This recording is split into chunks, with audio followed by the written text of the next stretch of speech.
प्रेमिका को मिलने के लिए जंगल में बुलाया और जंगल में बुलाने के बाद फिर जब प्रेमिका समय पर घर नहीं पहुंचती है तो यहाँ पर दोस्तों दूसरे तीसरे दिन मिलती है उस प्रेमिका की जंगल के अंदर पत्तों से ढकी हुई लाश और फिर होता है एक बहुत बड़ा खुलासा। इस कहानी से हम यह भी जानेंगे दोस्तों, ये जो घटना घटी है कि अपने ही कई बार बैरी बन जाते हैं, अपने सगे संबंधी यार रिश्तेदार कई बार यही राक्षस वृत्ति का काम या फिर हमारे ऊपर हमारा काल बनने का काम कर जाते हैं। आखिर क्या हुआ था इस घटना के अंदर, पूरी सच्चाई यहाँ पर जानने वाले हैं। वीडियो को अंत तक जरूर देखिएगा। नमस्कार, मैं हूँ सुदेश कुमार और तिरछी बात चैनल में आपका स्वागत है। यह घटना मध्य प्रदेश के बालाघाट के अट्टा थाना क्षेत्र का एक गांव पड़ता है जिसका नाम है लिमदेवाड़ा। लिमदेवाड़ा गांव के अंदर एक घटना घटित होती है। लिमदेवाड़ा गांव के अंदर एक धनराज नाम का व्यक्ति रहा करता है, उसके साथ उसकी पत्नी जिसका नाम सुमन देवी और इनके 2 बच्चे हैं, एक बेटा एक बेटी। बेटे का नाम पवन होता है जिसकी शादी हो चुकी है, जिसकी पत्नी का नाम शारदा है। एक बेटी होती है पूर्णिमा जो कि अभी पढ़ाई लिखाई कर रही है, MSc फाइनल ईयर में है, यानी कि लास्ट ईयर में है। और अब यहाँ पर इसकी सगाई कर दी जाती है विकास नाम के लड़के से और 22 अप्रैल को इस पूर्णिमा की शादी होने वाली है। 22 अप्रैल 2023 को इसकी शादी होने वाली है। तो यहाँ पर शादी की तैयारियों में ये सारे घर वाले जुटे हुए हैं और 5 अप्रैल का अब दिन होता है। 5 अप्रैल को धनराज अपने बेटे पवन को अपने साथ लेकर शादी के कार्ड बांटने के लिए रिश्तेदारियों में चला जाता है। दिन भर वह कार्ड बांटता है, इधर उधर रिश्तेदारी में जा कर के शादी का निमंत्रण देता है और शाम को वह वापस आता है तो देखता है उनकी बेटी पूर्णिमा घर पर नहीं है। तो अपनी पत्नी से पूछता है सुमन देवी से कि पूर्णिमा कहाँ है। तो सुमन देवी कहती है कि मुझसे कहकर गई है कि सिलाई का काम है कुछ, उसको करने के लिए जा रही हूँ, लेकिन सुबह की गई है, अभी तक वापस नहीं आई। तो यहाँ पर जो भाई होता है पवन, वो अपनी बहन पूर्णिमा के फ़ोन पर फ़ोन करता है तो फ़ोन स्विच ऑफ बोल रहा था। अब दोनों बाप बेटे और माँ परेशान हो जाती है। अपनी बेटी को इधर उधर ढूंढा जाता है क्योंकि बेटी की तो शादी की तैयारियाँ चल रही थी और वह गायब हो चुकी थी, उसका आता पता नहीं था। कहीं भी वह बेटी नहीं मिलती है, रात भर ढूंढते हैं।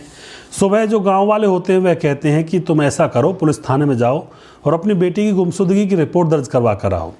तो यहाँ पर क्या होता है दोस्तों, पवन और उसका पिता धनराज पुलिस थाने में जाते हैं। वहाँ जाकर के अपनी बेटी की गुमशुदगी की रिपोर्ट दर्ज करवाई जाती है। पुलिस इस केस को लगे हाथों ले लेती है और यहाँ पर पूर्णिमा की कॉल डिटेल्स निकाली जाती हैं, सीरियल लोकेशन निकाली जाती है। तो पुलिस को पता चलता है कि जो पूर्णिमा है वह पिछले 2 सालों से एक गिरजा शंकर नाम के लड़के से प्रेम प्रसंगों में है। अब यहाँ पर पुलिस पूछती है कि गिरजा शंकर कौन है। तो यहाँ पर जो पिता धनराज होता है वह बताता है कि मेरे बेटे का साला है, यानी कि पवन का साला है गिरजा शंकर। अब दोस्तों यहाँ पर पुलिस उस गिरजा शंकर को ढूंढने लगती है और अब यहाँ पर उसको पकड़ लिया जाता है। पकड़ने के बाद उससे सख्ती से पूछा जाता है तो यहाँ पर राज खुलता है। गिरजा शंकर बताता है कि मैं 5 अप्रैल को मैंने पूर्णिमा को गाँव के पास ही छोड़ दिया। लेकिन दोस्तों यह बात झूठ थी क्योंकि पुलिस ने तो पूर्णिमा के फ़ोन की कॉल डिटेल्स और लोकेशन वगैरह पहले ही देख ली थी।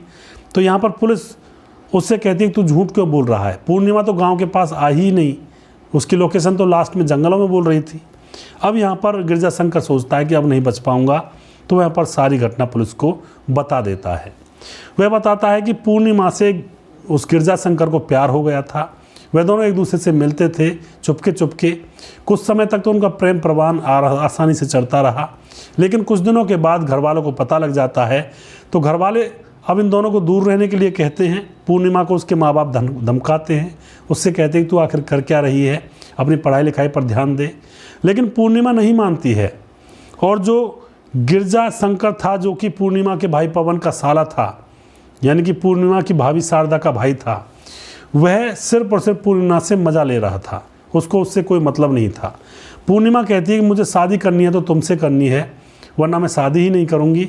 तो गिरजा शंकर होता है वह उससे ऐसे ही कह देता है कि हाँ मैं भी तेरे बिन नहीं रह सकता, मैं भी तुझसे ही शादी करूँगा।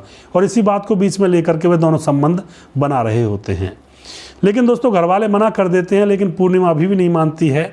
और अब घर वाले, जो पिता होता है धनराज, पूर्णिमा की सगाई विकास से कर देता है, पड़ोस के गांव का विकास। और 22 अप्रैल को उसकी शादी होने वाली थी। शादी की पूरी तैयारियां हो जाती हैं, पिता और भाई कार्ड बांट रहे थे। तभी यहाँ पर पूर्णिमा सोचती है और अपने प्रेमी गिरजा शंकर से कहती है कि या तो तुम मुझसे शादी कर लो वरना फिर इसका अंजाम बहुत बुरा होगा। यानी कि गिरजा शंकर को ब्लैकमेल करने लगती है। गिरजा शंकर को बड़ा बुरा लगता है और फिर गिरजा शंकर कहता है ठीक है, तुम मुझसे मिलने के लिए गांव से बाहर जंगल में आ जाओ। तो यहाँ पर पूर्णिमा को वह मिलने के लिए गांव के बाहर जंगल में बुला लेता है। वहाँ जाकर गिरजा शंकर से कहती है पूर्णिमा कि मैं तुमसे ही शादी करूँगी, वरना शादी करूँगी नहीं और मैं दुनिया वालों को बता दूंगी या तुम्हारे खिलाफ़ केस कर दूंगी। तो गिरजा शंकर कहता है कि तुम चिंता मत करो, मैं तुम्हारे साथ शादी करूंगा और शादी से पहले हम भाग चलेंगे। अब इस बात को कह करके गिरजा शंकर पूर्णिमा के साथ संबंध बनाता है और संबंध बनाने से पहले तो वह मीठी मीठी बात कर रहा था। जैसे संबंध बन जाते हैं, संबंध बनाने के बाद वह पूर्णिमा की चुन्नी को उसी के गले में लपेट करके उसको जोर से खींच देता है। पूर्णिमा की तड़प तड़प कर मौत हो जाती है और आशिकी का भूत यहाँ पर उतर जाता है। उसकी जैसे ही मौत होती है तो उसको वहीं पर पत्तों से उसकी लाश को ढक करके जो गिरजा शंकर होता है वो अपने गांव चला जाता है। उसको लगता है कि किसी को क्या पता चलेगा, लेकिन दोस्तों पुलिस सब कुछ निकाल लेती है और कानून के हाथ बहुत लंबे होते हैं, इससे कोई नहीं बच सकता है। यहाँ पर यह पूरा मामला यहाँ पर खुल जाता है और अब शादी कैंसिल हो जाती है क्योंकि लड़की तो मर चुकी थी। तो इस तरह से बेवकूफ़ियों में, नादानियों में आजकल लोग मर रहे हैं। पुलिस थानों में 90% केस इसी तरह के हैं आज के टाइम में। कुछ समय पहले, आज से 20 से 30 साल पहले, लोगों के जो झगड़ों के केस होते थे वो ज़्यादा होते थे पुलिस थानों में, लेकिन आज के टाइम में ये कोई किसी को लेकर भाग गया, कोई किसी के साथ चला गया, कोई किसी ने किसी को धोखा दे दिया, किसी ने माँ बाप की आंखों में धूल झोंक दी। इस तरह के कृत्य चले हुए समाज के अंदर क्या यही इंसान का उद्देश्य होता है? मानव जीवन जो हमें मिला क्या इसीलिए मिला है? कुत्ते बिल्लियों की तरह इस तरह से रहना? इस काम को तो कुत्ते बिल्ली भी करते हैं, जानवर भी करते हैं जो अज्ञानी होते हैं। तो फिर हमारा मनुष्य देह लेने का, मनुष्य जन्म लेने का फ़ायदा क्या? तो दोस्तों अपने आप को संभालें, सावधान रहें, कभी भी ऐसे कृत्यों में ना पड़ें।